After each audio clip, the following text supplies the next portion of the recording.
Good evening, welcome. I'm James Harding, editor and co-founder of Tortoise, and this is what we call a real one. This is one where we are really going to try to deal with a subject that has been bubbling along for years. Some people who are fans of the idea of universal basic income would say for centuries, dating back to Thomas More, but who feel as though it's an idea whose time has come. The latest numbers suggest that in the UK alone, the government has stepped in and is funding the incomes of 6.3 million people currently on furlough. Those are the statistics as of the 3rd of May. It's probably the case that it's even closer to 7 million people today. And suddenly it seems that we are willing to suggest that when push comes to shove, we want to see everyone in the country earning a universal basic income. And so an idea that has had its proponents on the left, on the right, and some of the most famous names in political thinking now feels as though it's gaining a real following. But we've asked it this evening to try and address a specific question. Is universal basic income fair or feasible? And we're doing it as part of a series. And the reason why I say it's a real one is that when we first set up Tortoise, when we first came up with the idea of the thinking, the aim was to try and recreate what was effectively a newspaper leader conference, an editorial conference where everyone weighs in, and informed by people's different points of view, you come up with a better informed opinion yourself. And as you can imagine, with a subject like this, you cannot come out of it saying everyone agrees yes or everyone agrees no. You expect a forum of civilized disagreement, and the nature of a thinking is intended to be a place for organized listening, all of which is to say we have an hour, and in the course of that hour we want to hear from as many people as possible. I'm really grateful that we've got Michael Pugh, who's the director of the Basic Income Conversation, Sarah Arnold from the New Economics Foundation, David Willits from the Resolution Foundation, Lord Willits, many of you will know obviously from his time in government, but the real purpose is to not only hear from them, but to garner your expertise and your opinions too. So in order to do that, many of you have been on Think-Ins before, but I'm just going to make sure you know how it works. There's a participants tab. If you click on it, you'll see that your name and lots of other names will come up too, but a little gray box that says raise hand, right? If you raise your hand, I'll see it and then I'll come to you and bring you into the conversation. Alternatively, you can just say, type what you think into the chat. Liz Mosley, fellow editor and partner at Tortoise, is trying to curate or corral that chat. There you are, mighty Liz. Do weigh in, and she will also direct our thoughts, inform the conversation. This is a different effort, if you like. Most of our journalism, and most of journalism, in fact, looks backward over your shoulder. It's an interrogation of what's happened, an attempt to report and understand what's happening. The nature of this series that we started and are starting tonight is deliberately forward-thinking. It's about how we live next. It's rooted, I suppose, in something emotional, which is that we're all locked up at home, and imagining that we can harness the reflections and the energy that is pent up as a result of this time to a better way of living next. But can we? And if so, how? So I'm going to just check the mood of the gang, if you like, where the sort of center of gravity lies amongst all of us who are here this evening. And also I'm going to check whether you were listening in the first place. Can people just hit on that participants tab and answer the question, do they think that universal basic income can be introduced in a way that is fair and feasible? Could you all just, wow, my goodness, you're really very good at this now. These are the numbers of people who've got their hands up. I'm just scrolling through. Okay, so it looks like a quarter plus. I'll pull together numbers afterwards. Well, why don't you start, Michael Pugh? to an extent, this whole endeavour is your fault, because we were sitting in the thinking with Tony Blair 10 days ago, and in the middle of it, I saw you chatting, saying, come on, let's ask him about universal basic income. And I did, and you could hear he was very reluctant to commit and was probably rather sceptical of the idea. So Michael, why don't you start by explaining what you think universal basic income is, and then making the case for how it can be introduced fairly and feasibly. Sure, thanks for doing this, James.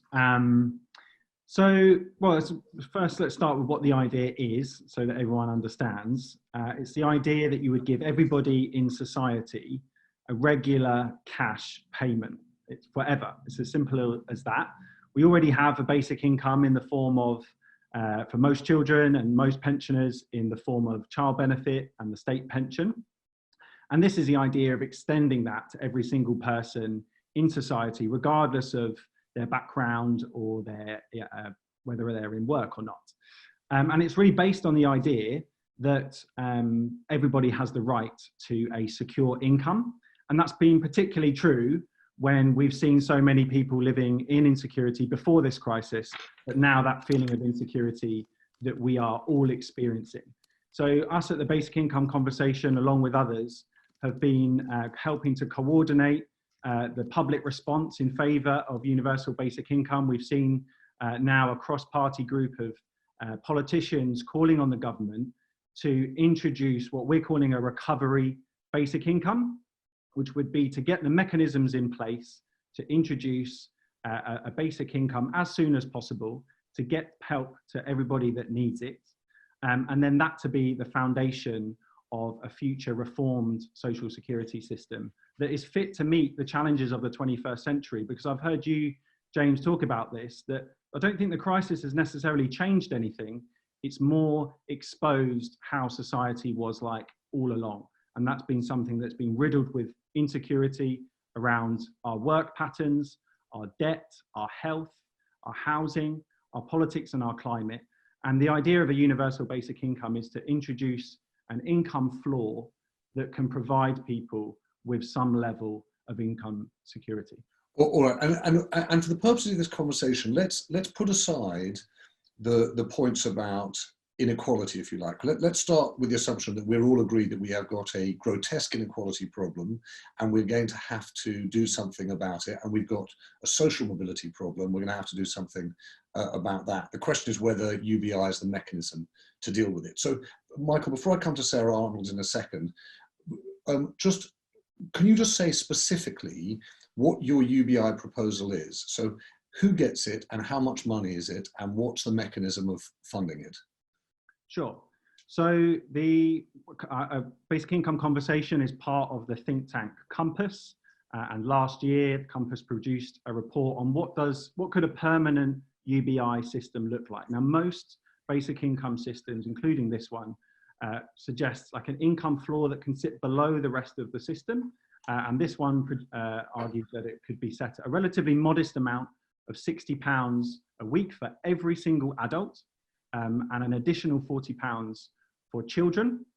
And as I said, just to make clear, that would go to every single person, and it would be paid for by changes to the tax and benefit system. So whilst that might sound like it would be a lot of money initially, actually, when you take all of that into account, that comes to around a net cost of around £28 billion per year. And to put that into some context of the numbers that have been flying around over the last few weeks, that's actually less than what the job retention scheme has cost in the last 3 months alone. So just to be clear, sort of £60 fee, which even at a modest rate would actually cut child poverty by a third. It would reduce inequality. It would raise the low and middle incomes of the first 90% of society. And sorry, Michael, can I just ask you, if you knew me, you would know me well enough to know that my basic arithmetic is not good enough to get anywhere close to testing your numbers, but let's assume they're right? £28 billion cost, you make changes to the tax and benefit system to fund it, that's the net increase, £28 billion. That is no small sum, let's be under no illusion, that is no small sum. But just what I don't understand is what the point is. What's the point of giving people who are in employment, who are earning properly, or are earning full incomes, an extra £60 a week? a good question. Essentially, it's this idea that everybody, and I think this crisis has exposed, is that everybody has some level of insecurity. And yes, it wouldn't be enough to suddenly go away and live on, and it wouldn't replace the rest of the welfare system. There'd be other systems in place to get money to people if they need it, but it would be a basic level of security. And so the question of why, perhaps why should people who are relatively well off or very, very rich get this? Well, in effect, they would pay this back in tax anyway. So people understand why would, let's say, why would James Dyson get a UBI? Well, yes, he would get a UBI, and that's important because everybody in society should have a right to a secure income, and this would provide that. But with rights come responsibilities, and those with the wealthiest would in effect pay this back in tax. And it would be a much simpler and fairer, to answer your question about is this fair, much fairer way of distributing income. Okay, all right, that's really helpful. And by the way, just in case you're wondering, I'm hugely appreciating the help I'm getting in the chat here that's explaining why you do £60, because you don't have to means test it. The distribution of it is much simpler. So thank you too for that. I'm going to come Sarah Arnold. I know you're also an advocate is probably a little strong, but a supporter. If you were to introduce a system of universal basic income, how would you do it? Yeah, so I think, as lots of people have alluded to, it's important to note there's no one single UBI policy. And I think that's why it's got such this broad level of support almost, is that lots of people mean different things when they say they support or don't support UBI. And depending on how it's implemented and at what level, it can either reduce or increase inequality. And in particular, in forms where it replaces our current welfare system completely. And at a low level, it could in fact exacerbate poverty and inequality. So the policy I would recommend, or that we've been looking into at the New Economics Foundation, is particularly focused on a UBI or an income guarantee as a response to this current crisis. And so the millions of people currently in unemployment are accessing the incredibly inadequate social security system. So we've suggested a minimum income guarantee at a level that's sufficient to live on as a response to this crisis, but also to support recovery, so that people who are better able to kind of spend money over the next couple of months and to keep the economy moving, so it'll help us with the economic recovery. And Sarah, can you just explain again, the income guarantee is at what level exactly? So we've suggested a level of £220 a week, which is what has been estimated by the Joseph Rowntree Foundation and other poverty campaigners as what is needed as a minimum income standard, excluding rent and other costs, to live on for a single adult. And it's £220 throughout the country, regardless of where you are? Yeah, so that would be regardless of where you are. It would be £220 a week for anybody, but also with preserving the additional elements of our benefit system for those with specific needs or responsibilities, such as caring or disability support. And in the more long... Sorry, just to press you, Sarah, and then your housing support, etc. What do you get in addition to that? So what you expect to get as your overall support from the state? It really depends on your situation. So if you are also renting, for example, you'd still get the support from housing that is currently in the benefit system, the local housing allowance. On top of that, if not, you wouldn't need that. You would also get additional child elements if you needed that or not, as the case may be. So we've estimated that would cost around £10 billion over 3 months, which again is about a fifth of the cost of the job retention system, but would help catch those people who have fallen through the gaps of the job retention system. And I would say that in the more long term, UBI is not a panacea to solve inequality alone. It will be part of a set of policies we need to reduce poverty and inequality. So it's vital that people have cash in their pockets. But just as some people have higher needs and would need additional support, there would also need to be additional support for them, as Mike was talking about, with an income floor and stuff on top. And it's also vital that we continue to properly fund and expand public services, sometimes so-called the universal basic services approach. And we don't see this as an either or. People need cash and people need collective provision of services to kind of collectivize risk. Cash will help with day-to-day living, but we also need social care and the expansion of that to help us at particular times of need. Okay, all right. So that's really helpful. I'm just trying to work out, what do you think, if you've got a £220 a week income guarantee, so that's 11,000 or plus pounds a year, plus you're getting rental support, maybe child support. Do you have an expectation of what the overall level of income that you would be getting from the state in those circumstances?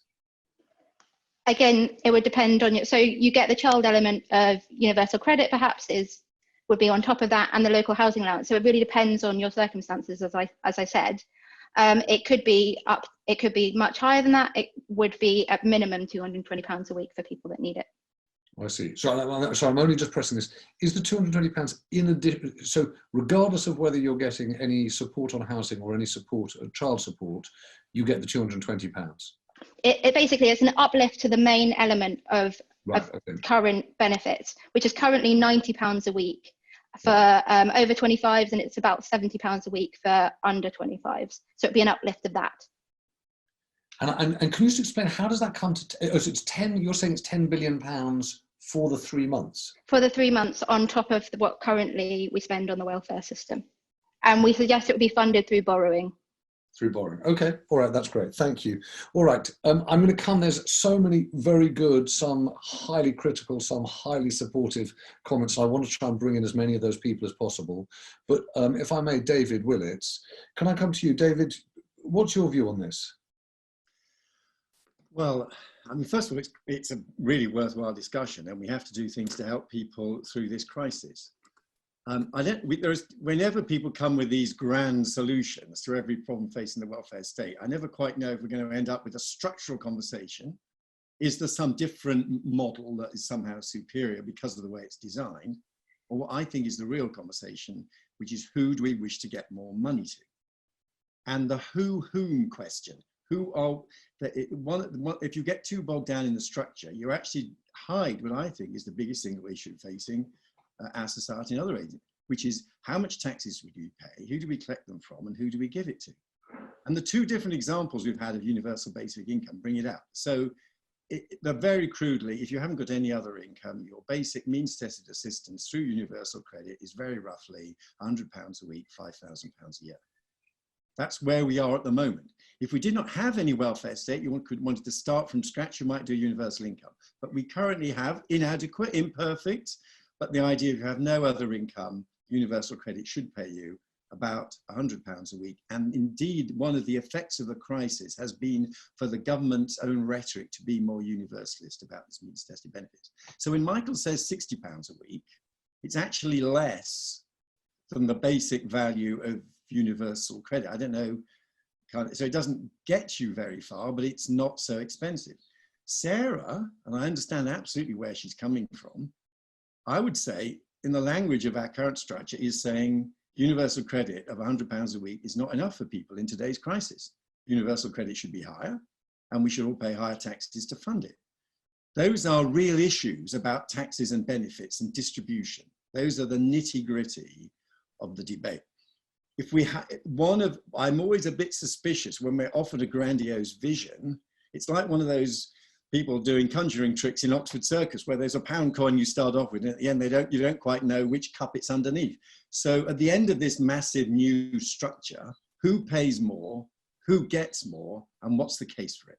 And when people level with you about what they're trying to do, you then say, well, hang on, if that's really what you're after, the quickest, simplest route to do it is to change our current tax and benefit system so that you pay more to unemployed people, or you have a higher rate of child benefit. That's the real issue. And then, David, let's just stick with that a second.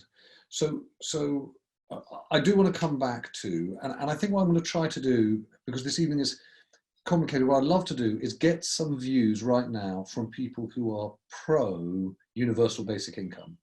And whether that's an income guarantee or a version of the universal basic income that Mike was talking about, would you sort of put your hand up now? I'm going to come to you, or catch in the chat. In the next 15 minutes, I want to capture as many points of view that are pro as possible. And I'm going to come and try and get as many 10, 15 minutes of those at the gates to try and actually organize it rather than bounce around too much. But But David, let's just go back to this. So I also have this naive idea of a universal basic income, which is that between the marketplace and the state, there is a way of providing a floor so that we can say there is the universal provision of income, right? But we're not, contrary to Michael's idea, paying everybody out of the state coffers. I understand the simplicity of that, but I also think there are sort of market and moral distortions to that. But I do like the idea of having some kind of basic floor. What's the system of doing that? Are you saying the basic system is take our existing mechanism and just ramp up the amount of money that goes into universal credit? Well, look, I'm not a great fan of universal credit, but historically, the post-war British welfare state has rested on the basic idea, if you have no other income, in most circumstances, you can find some shocking exceptions. If you have no other income, you're entitled to means-tested support from the state. The US does not have that basic principle in something we'd recognize as a social democratic welfare state, which is why the UBI debate is so much more lively in the US. In the US, they're really saying there are people out there are millions of people out there, homeless or whatever reason, who are not covered by the kind of welfare state we're familiar with in the West. And the argument for the UBI is you've got to cover them. Yeah. In Britain, however imperfect and inadequate, this kind of minimum income floor does exist. It was supplementary benefit, it was income support, it's in its way universal credit. It's not perfect, but that's what it does. So, and if you are distributional questions about what you should do to change it, so be it. It is complicated, but the reason why it's complicated is if you are taking money off people and using the power of the state to give it to others, that is ultimately a moral claim about what comes from membership of society. And close up, people actually have quite complex views about our moral claims. War widows get more. People with disabilities get more. People who've lost their job through no fault of their own in some systems get more than people who have just resigned for no reason on a Friday afternoon. In other words, when you look at it close up, for the whole system to be acceptable, you tend to have in it complexity reflecting a series of moral judgments. And I don't think your universal basic income gets around any of that. That's why Michael's model, the reason why Michael has gone for his model is with his basic £60 a week, which is less than universal credit. He then wants to add on. You still need the entire structure of the conventional social security system, so you can help people with housing costs, or help people with children, or help people who are disabled. Sarah's gone to the other extreme. She's trying to want something so high that she has to make fewer of those judgments because a lot of those people are floated off. But that makes it that makes it far more expensive and unsustainable. Yeah, and we'll come back. I definitely want to come back to the sustainability point. I'm gonna go to a clutch of people and hear your views. I'm going to start, if I might, with Paul Atherton, and I'm going to come to David Wood in a minute. But Paul, you've got your hand up. How are you? I'm well. Well, surviving, sir. Surviving. Surviving. That's good. So what's your? So you're in favour? Yeah, I think one of the interesting things everybody's concerned about is this sort of notion of money and where the money's coming from. But we seem to be in a world now where we're quite happy to pay welfare to billion-dollar companies in terms of either tax credits or assistance with the housing market. We've got a thing called affordable housing, where, you know, for most of those contexts, it's 3/4 of the value of the property. So that's 750,000 that we're supporting someone with. Whereas actually, and the notions of supply and demand now don't make any sense. You know, we have properties going up in central London in what they ban as a luxury market. And yet, what's actually being demanded is low-cost housing. So for me, my version of universal basic income is literally paying everybody enough to be able to support themselves and completely abolish anything like the welfare system. This means that if you're going to work, every sort of penny that you earn goes to something that you enjoy, rather than creating this slave mentality that we sort of created for the last 200 or 300 years. And I think we're in that position because money is very different to what it was 20 years ago. The housing market is very different to what it was 20 years ago. And we still talk about economics as if it's the same thing as it was 20 years ago. And obviously with the rise of electronic currency and the way we exchange information now, we don't use printed money anymore. It's down to less than 5%. So there are a lot of things that have changed in the last 10 years that allows this thing to happen. And obviously with COVID lockdown, it has sort of drawn it to people's attention, that actually if you want to have a community and a cohesive community, one of the best ways of doing that is leveling the disparity between the rich and the poor, which has now got to a level of just insanity. And this is probably one of the most effective ways of doing it. Okay, Paul, thank you. That's great. David Wood. So thanks so much for this session. I think there's another direction to come in favor of UBI, which is that maybe we shouldn't any longer be expecting that most people should go out to work for a living. One thing we're learning from the lockdown is that it's sort of we're trying to persuade people to stay at home. It'd be far better if there was no longer such a pressure for people to feel that they are a second-class or third-class citizen unless they're looking for work. So I look forward to UBI as part of what will agreeably, I agree, be a complex system of other aspects of the welfare state. But at heart, what it's saying is that people who don't work should be accepted as full members of society, and increasingly we will have fewer people working for a living. And the most important thing we need to do is switch towards a well-being economy, which focuses making the basics for a good life as cheap and affordable as possible, rather than seeking to raise the employment level and raise the GDP. It's time to move on from both these statistics. But David, I think that's really helpful. I suppose the one thing in this, and you raise it, and it's the thing that spooks a lot of the critics of UBI, is that in this post-work society, do you disincentivize work? So some of the studies of UBI have shown that it does actually depress the amount of hours that people work. And also, is the post-work society something that we've seen yet? So far, innovation has not been matched with a depression overall in employment. So are you thinking that post-work is something that will inevitably happen, or are you thinking that it's something that's desirable and you want UBI to help us get there?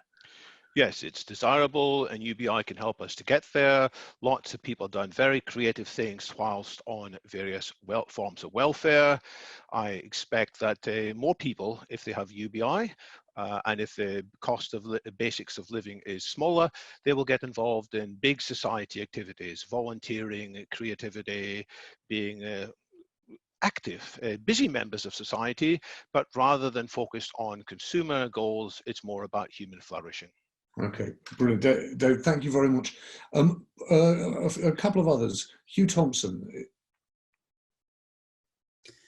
Yes, I mean, I think it'd be interesting to take a sort of wider picture on this. I mean, the welfare state was really modelled in some ways on a sort of Victorian workhouse ethic that you gave to the deserving poor who presented a case why they couldn't get a work and therefore were given benefits instead.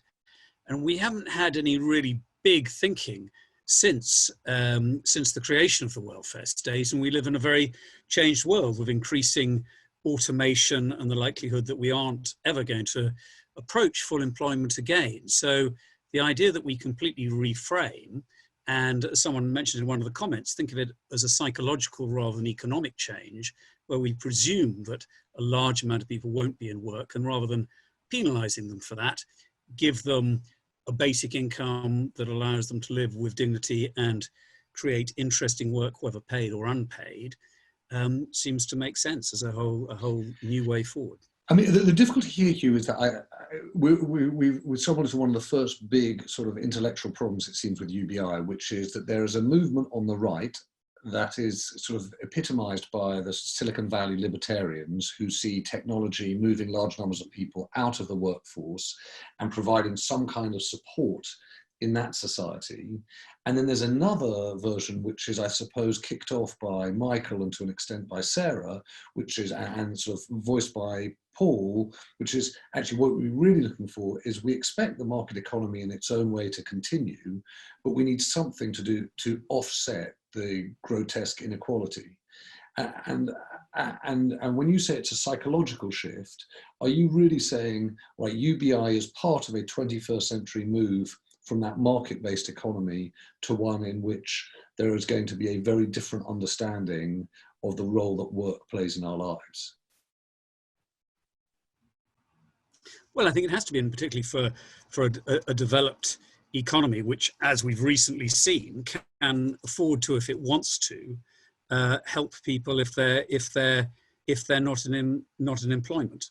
But I do think it's a psychological thing, and I think I had a very interesting conversation with Matthew Paris the other day about this, in the sense that there's one view which says, well, you give everyone a universal income, there's going to be no work, they don't have to prove they're looking for work, it's going to be sort of bingo and chips, so to speak. Or there's the attitude that you give them the human dignity to find the work they want to do, whether it's economic or not, which could boost the economy in ways we may not have thought about. Okay, let me just kind of bring a few other people. I definitely want to. I see Tom McCallum is in the chat here, and I definitely want to hear from Tom. So I'm going to try and bring him in a moment. But Shane Connor, you've got your hand up. Hi there. Yeah, just thinking a little bit out loud in relation to the current COVID crisis and what is to come. I've heard, I think, studies saying that post COVID, the recession may end up with about 5 million of us unemployed. Isn't that lack of cash and increasing levels of personal debt going to drive us to a place where, how can the economy recover without some kind of injection at the level of the people? I think it's a really good point, and actually maybe I should just come back to Sarah Arnold on that. Someone has asked the question: Is it the case that this actually is a good way of reflating the economy, of creating consumer demand? Is that part of the thinking at the New Economics Foundation about why you do this now? Yeah, so at the moment, if you lose your job, say someone left working at a median income might be earning about £400, £500 a week. If they then have to rely on the current levels of universal credit, that main element is only £90 a week. So as part of the economic recovery, those people will have significantly less money to spend in the economy and keep it moving. Whereas if they had a higher income, supported through this minimum income guarantee, as I suggested, it would keep things moving quicker, which would help us get out of the crisis a lot quicker. Okay, Sarah, thank you very much. Tom McCallum, are you there? Can I see whether... There you are. So Tom, what's your view on this? Very broad question, James. I just want to elevate it for a moment to, do we wish to have a fair society? I think for the last 50 years, we've been dominated by Milton Friedman. Paul Krugman spoke about this. I was in the room when you led the thinking with him. Yes, that's right. We've been dominated by neoliberalism and paradigms of economics. I see we have somebody from NEF here today. Do we want a fair society or not? It was radical to me to have a capital markets guy who's our Chancellor of the Exchequer stand up at the beginning of all this and say, put your employees first. Mm-hmm. Right? So reframing a society which puts people first starts with a context of fairness. So there are lots of different ways to do this, but if we can recognize, let's get real. Does 90 quid a week allow you to live in any part of the country? And that's universal credit system. And yet we merrily go on, those of us who are relatively privileged, and we're going to assume most of us in this room, can pay our bills, right? So do we want something different? And if we can start from that point, I think it's wonderful you're having this conversation. This conversation wouldn't have been had in many venues that weren't left field until 2 months ago. Yeah, so that's my thought. But Tom, can I just say one thing, which is, let's assume that everyone agrees that inequality is a problem. Let's assume, second, that to a greater or lesser extent, we see technology and automation changing working lives. And let's assume, too, that we think that in some form or other, we're going to see more people living for longer in the 21st century, all of which will have big impacts on the way we work. And let's assume that we want people to live dignified, contented lives as far as is humanly possible. The question then is not whether we're alive enough to the injustices, it's whether or not universal basic income is a system that works. And the thing that, and I'm going to come back to Michael in a second, the thing that I'm sort of unsettled about is that it's either right in principle i.e. distributing to everyone, but at such a low level that it's meaningless in economic terms and therefore not dealing with the inequality, or you're making a really significant increase of funds to the people who really need it, but it's not universal. And so where do you sit on that? Neither. I think it's more radical. I'm more with David, who spoke last. Yeah. It needs to be a significantly higher figure in some kind of system. And I think this is a fundamental rethink. Funded by what? And then funded by what? That's a how question. And I'm not avoiding it, but basically we have there, for example, to flip for a minute, we don't need to worry about magic money trees or magic money forests, right? The Keynesians would tell you, who are coming back into the fore, you can print as much damn money as you want, consols, permanent bonds, etc. Right? So an awful lot of the economic precepts we've been living for 50 years are bullshit, right? And we're beginning to realize that they are. So what's the kind of society we want, right? So people need identity. A lot of people are feeling really frustrated and angry right now because it's a threat to their identity, which is linked to work. Now, you can form your identity in different ways. You can be doing unpaid work, like running a household. You can be an unpaid carer. We don't value that in our capitalist society. To paraphrase, capitalism isn't the worst system we have. It's the least worst of the ones we've come up with so far, right? Yeah, and let's come up with something better. Now we're looking differently. Okay, fair enough. Tom, thank you. David Willits, can I just go back to you then, right? Let me just take the two sort of fundamental things that the proponents of UBI are arguing, and I'm enormously sympathetic to both. One is we've got to deal with something as a problem of inequality, and that the system of capitalism, particularly in the networked age, is actually delivering greater inequality, and particularly in the last decade. And the second is that the way in which we work and the rewards of work are out of sync with what we value in society, so that we haven't seemed to deliver an economy that values what we care about. The proponents of universal basic income look at that as a mechanism for dealing with that. I take from your comments you don't think it's the mechanism, but I imagine you've got some sympathy with both of those points of view.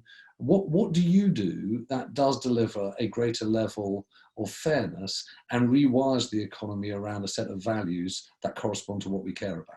Oh, look, fairness is a powerful appeal, of course, but it gets to the fundamental question. And I noted down what Paul said right at the beginning. He said that universal basic income should give people enough money to support themselves. Is it the same amount of money for each person, or does it differ?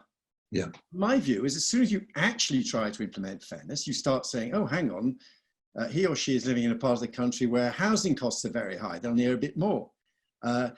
He or she has got a disability, which means they're at home, they're going to be dependent on heating, they feel the cold, they're going to need more for their heating. As soon as you actually try to think through what fairness is, you discover that the universal basic income is a mirage, because then you start creating what looks horribly like a modern benefit system. You say, okay, we better have a system of meeting people's housing costs, which partly picks up on, depends on where they live and how high the housing costs are. And if they're disabled, we'll pay them more. And my view is that although that has got 100 years of history and it is inadequate and there are endless difficulties with it, it's actually closer to our moral judgments and our commitments to our fellow citizens than thinking we can write a check, be it for £3,000 a year or £5,000 a year or £10,000 a year, when suddenly all those issues disappear. Because the moment after you've written that check of a fixed value, someone will have a very powerful argument why it's not fair for them, and you will end up reinventing a modern welfare state. And actually I have some sympathy with Sarah's point. It's very tough if you're down to £100 a week, having lost your job. That I think is an argument that is a mainstream political argument. Should the level of universal credit be higher for people in this current crisis, partly to help with their living standards, partly to keep the economy going? That's a debate that can be formulated entirely and actually more vividly within our current structure. The UBI, I have sadly concluded, takes all those questions and kind of hides them when they're actually the sort of where the real debate is. And there's all this stuff on structures and everybody getting a check for a certain amount of money. It doesn't actually help answer any of those questions, which are real political questions. How much extra do you get if you are disabled? How much extra do you get if you're in an area where housing costs are high? That is real politics. And it's real distribution issues. And I suspect around this discussion this evening, people have different views. UBI doesn't answer any of them. So I'd like to bring in a few people. Jennifer Allerton, you had your hand up. And actually, I'd like to bring in Sarah Borderley, who makes the point, among other things, that it's a lot of blokes talking, but also raises the question of whether or not universal basic income will help or hinder women in their lives and their working lives. I know this is a very vexed debate, but Sarah, what's your view on that? Oh, you may have just been coming in via chat. Let me see if we can rope you in. We'll come to you in a moment. Jennifer Allison, you had your hand up. Jennifer, what were you going to say? There you are. Hello, Jennifer. Oh, for some reason I can't hear you.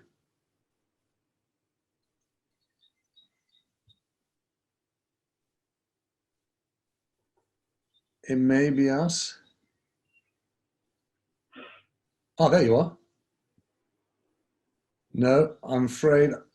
Oh no! You know what? There's a magical human called Sam Hockley who will check in with you and just see whether we can get it lined up. But let's see if Sarah's there. Sarah, you.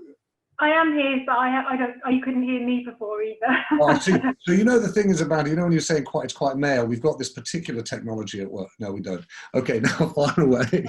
I've just been listening whilst cooking dinner, actually, and I don't think I know enough to really answer the question. It was just an observation, really. So I guess I'm not sure I can answer it. Sorry.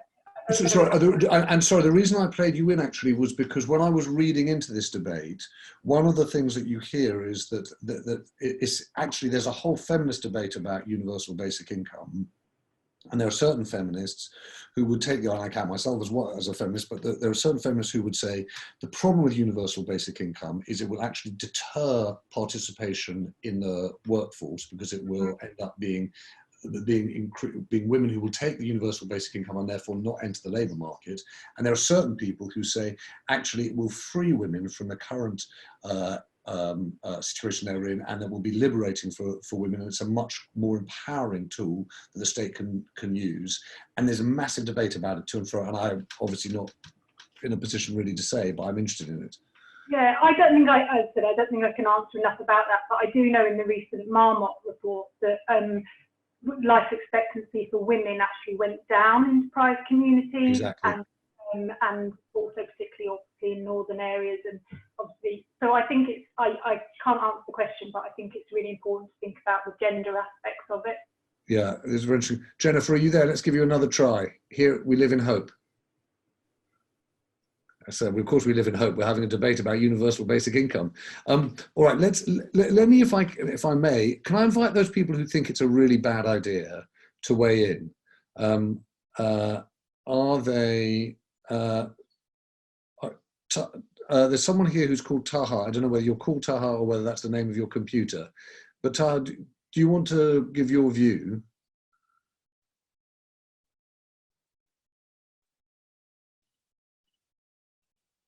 Yes, there you are. Oh, no, not another one. This doesn't happen often. Are you unmuted? Let's just see. There you are. Hello. Do you want to speak? Hello. Yes, we can hear you loud and clear. You also got a really impressive mic. Thank you. I do this for a job. I do think it's a really...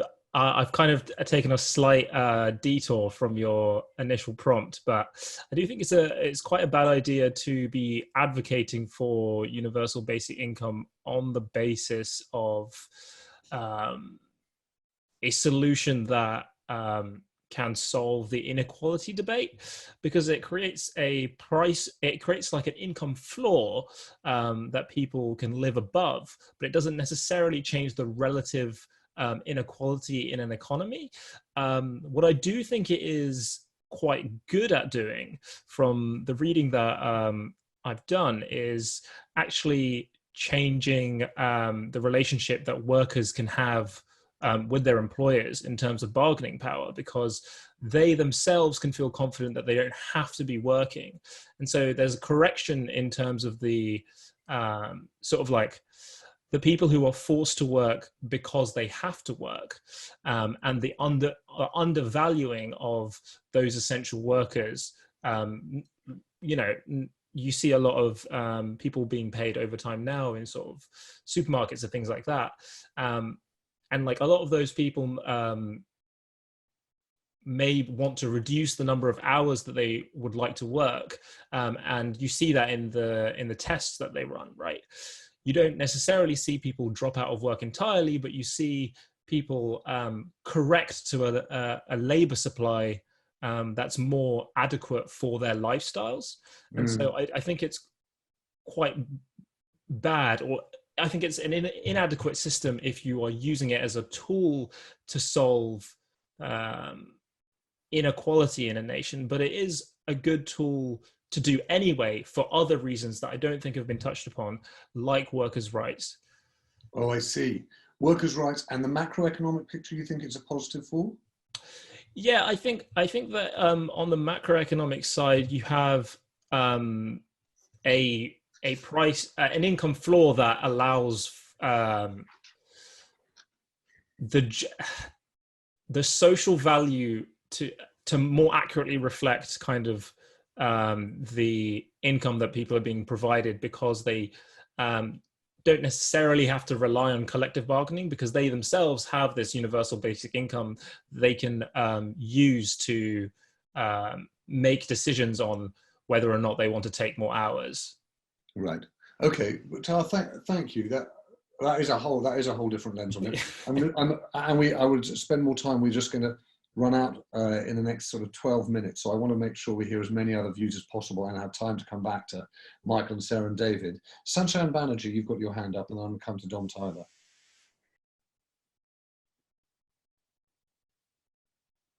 Oh no, also for some reason, hang on. Yes, unmute yourself, Sunshine. There you are. Yep. Gotcha. Thank you. Yeah, for some reason, I feel this is a very important debate now. And I sort of want to reiterate the points that have come up through David's conversation before. It's a great idea to have a universal basic income, but for me, I think it sends a wrong signal to the market and the laborers in a way that it takes away the motivation for people to increase their productivity and work towards increasing their income. The other thing that I think it would do is, so coming from an Indian perspective, in the last elections, the government did consult a lot of economists in trying to implement something called the Nyai scheme, which is a universal basic income scheme. And they were sort of targeting at how many people they would offer this. And this is when it gets tricky for a developing country. I know the context here is something different, but in that context, people are disadvantaged in different stages. So how would you identify whom to hand it out? And if you can successfully do that, it would still create some sort of inequality between the people receiving it. And do you feel that there is, in the end, a real risk, Sunshine, that will distort individual behaviour? So your argument against, if you like, is more behavioural than economic? Yes, I would sort of go down the behavioral route in saying that that takes away the motivation for people to work. So there would be an anticipated shrinkage in the labor force and leading to a fall in the economic output just because there's no more motivation to work if you're getting free money. Okay, Sunshine, thank you very much. Dom Tyler, you've had your hand up, and I'm going to come to Ed Dowding. Hi, Dom. Hi. Yeah, so I guess I'd like to put a counterpoint to the idea that it would kind of be a demotivating force for work. I think the motivation to increase one's income will remain the same. Like you want to have, people will still want a bigger house, fancier holidays, fancier cars. And I think all it means is it makes it, a bit in the chat, safer to pursue that. So for example, you might take the risk and set up your own business because you know that if it goes wrong and if it doesn't work out, you still have UBI to fall back on. I think also before the COVID-19 crisis, the talk around UBI was around the automation that's increasingly happening across different industries. and it's there that UBI will help to support people whose jobs have been effectively replaced. And what do you think, Dom, about because the problem I've got, and I know I'm fixating about the mechanics of it, but the problem I've got is the level. If you go back to Michael's original suggestion at £60 a week, does that create any meaningful change? It's not enough to support people. It's not going to make a meaningful change to those people in work. What would the benefit be in those circumstances? So I think that's where we're very much talking about it as a sort of, let's institute this now and then we'll solve everything.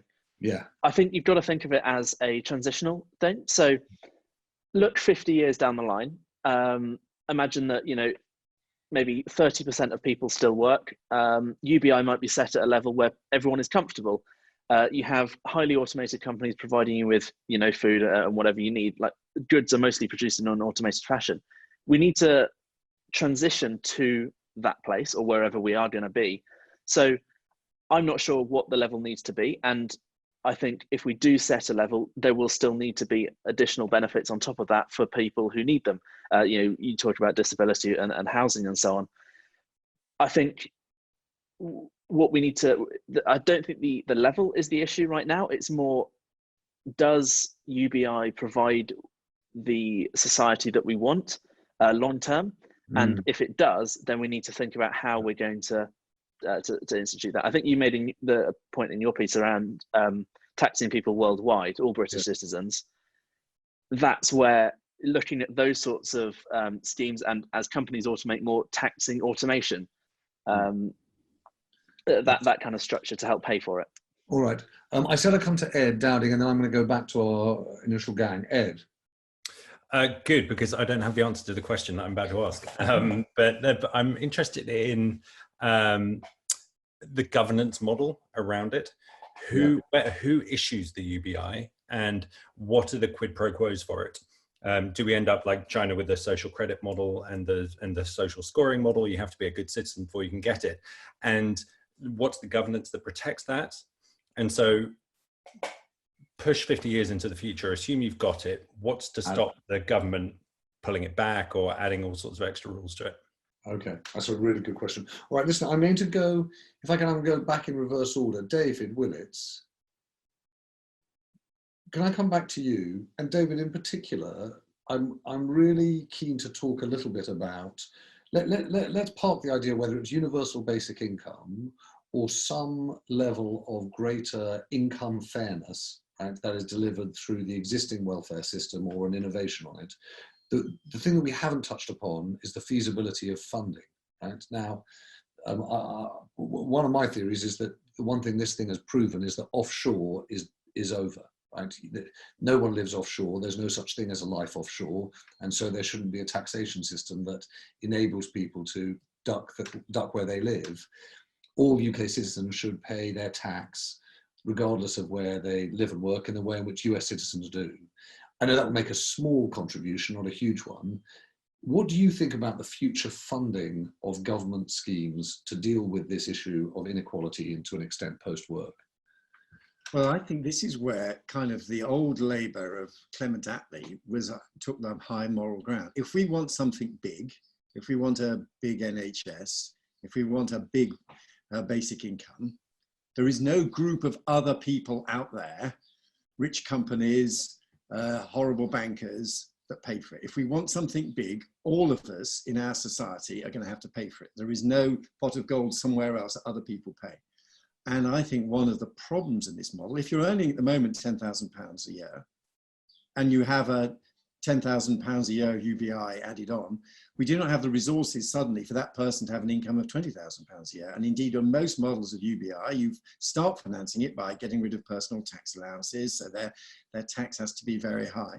Because ultimately, we are all, people participating in this, we are all going to have to pay for it. There is no some magic arrangement whereby all of our distributional concerns, some of them very legitimate, are all solved at someone else's expense. And just to give us a sense, because I can't do the maths on the hoof, David, but if you take, let's say Sarah's example of a £10 billion a quarter additional cost, right? £40 billion a year, how does that translate into how much more people are paying in tax? Yeah, but hang on. No, if it's as she suggested £10,000. There are 40 million adults. That's £400 billion a year. This is a massive transformation in the scale of the state, and there isn't enough, and all of us therefore pay much higher taxes from the very first penny that we go out to work and earn, which does change incentives to work. At the moment, you have a tax allowance of £11,500. That goes. Right. So we all pay higher taxes so as to offset the cost of this massive new benefit. Sarah Arnold? Yeah. So just to clarify, I guess, where my numbers come from, we are suggesting the income guarantee that I suggested would be non-conditional and anyone could apply for it, but it wouldn't automatically be paid for to everyone. And it would essentially be kind of the equivalent scheme for those who are not currently supported under the government's job retention schemes, for example. Oh, I see. But to look more in a long term about what we would want, not just in terms of a response to this economic crisis, but as an income floor in the long term in combination with an expansion of services and in addition to welfare, as I was saying, it will require significant reform of the tax and benefit system. And I agree with David, to some extent, we all need to contribute, but we do need to acknowledge that some people have a lot more than others, particularly in terms of wealth right now.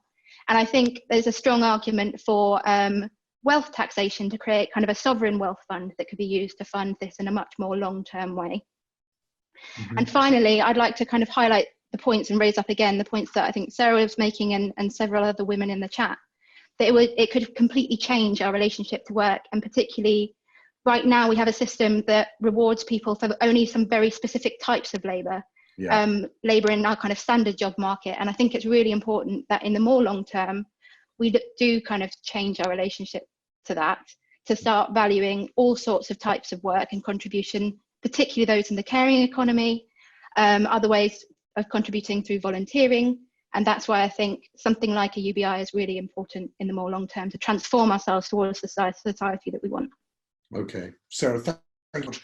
Michael, I'm going to give you the last word before I sum up, not least because you started this thing, or you started the latest incarnation of it. Sure, thanks, James. What an interesting conversation. I couldn't agree more with what Sarah's just said there about how it's basic income can broaden our conception of what work actually means. But I suppose the theme of this conversation has been like, oh, it might not solve inequality. Look, inequality, its sources of or racism or gender-based inequality or class-based inequality have been there for millennia. And I'm not saying that universal basic income is going to solve all of that. Not any one policy can do that.